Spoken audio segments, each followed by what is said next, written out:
Hi, I'm Becky Nunn with Nunn Design. In this segment, we will be experimenting with different techniques using our line of Patera jewelry findings.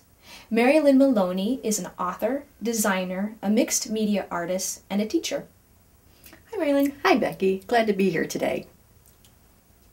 I'd like to show you a really fun and easy technique for creating texture in polymer clay and then featuring it in the Patera pendants like these that are shown over here.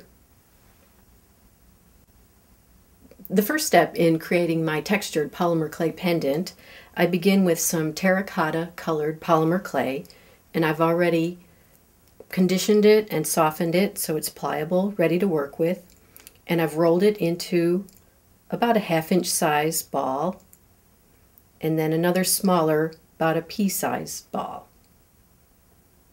The next step is I take my circle of polymer clay and press it into the grande circle pendant. And I press really hard, pushing it down so that it makes contact with all the edges of the pendant.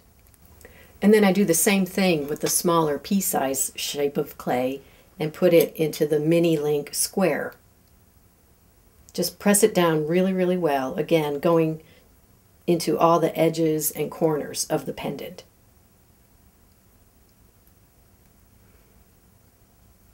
Next, I'm going to stamp my clay-filled pendant into a rubber stamp that I've chosen. And it's a pretty floral pattern, and I've chosen just one area that I want to press my clay into.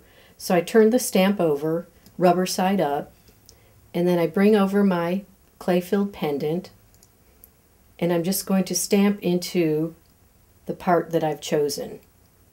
And I press down really hard, getting a good impression. And then I pull it straight up. So then I do the same thing with the mini link piece. Pick it up and put it straight down into the rubber. Press really hard. And then pick it straight up. So once you've stamped into the rubber stamp, if you find you have excess clay hanging over the side of your pendant, you can trim it off with a clay blade.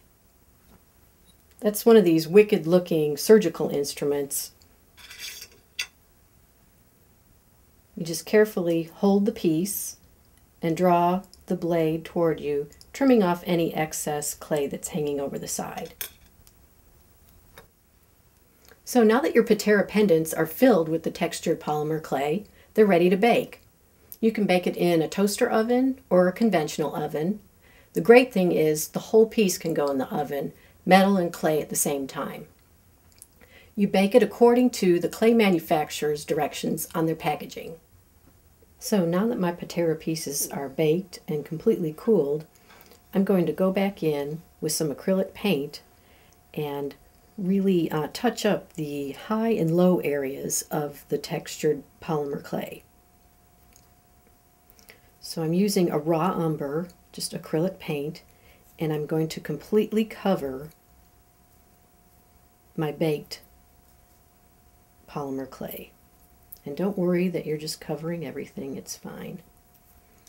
Set my brush down, and then I'm immediately going back over with a paper towel and wiping away all the paint and just making sure that what's left over just gets pushed down into the crevices of the textured stamped area. And I'll do the same thing with the little mini link square. Again, covering it completely with the raw umber, and then immediately wiping off the paint. Just leaving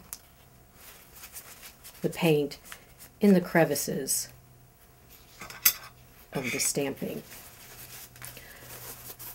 Now I'm not just going to go in with brown, and I have a purple here, and I'm going to take some on my paintbrush. This is called Grape, and I'm just going to go in random areas on my clay, right over the painted brown surface, Go back again with a paper towel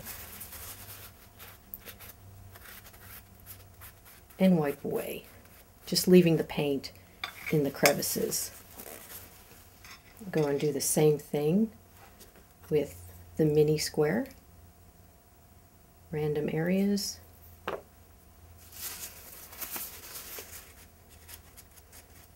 Go back in and wipe off. Then I'll just let those set and dry. Once it's dry, I want to go ahead and highlight the raised areas of the texture. And I'm going to do that with some of these waxy metallic rub-ons. And I've got some cool golds and silvers in here. I just pick it up right on my finger. Come back to my pendants. And I just choose random raised areas where I want to add a little bit of gold to the pendant. And I'll do the same thing with the little mini link square. Pick up a little more of the waxy metallic and just rub it right on. Set that aside to dry. So once the metallic portion is dry, you can go ahead and give your finished piece a nice glossy finish with some diamond glaze. And it gives it a beautiful, shiny, glass-like finish. So here's my finished Patera pendant. It's all put together with a really beautiful Nunn design chains, jump rings, bead caps, and you can see how the diamond glaze gives it a really beautiful glassy finish. I hope you have a lot of fun creating your polymer clay Patera pendant. Have fun creating.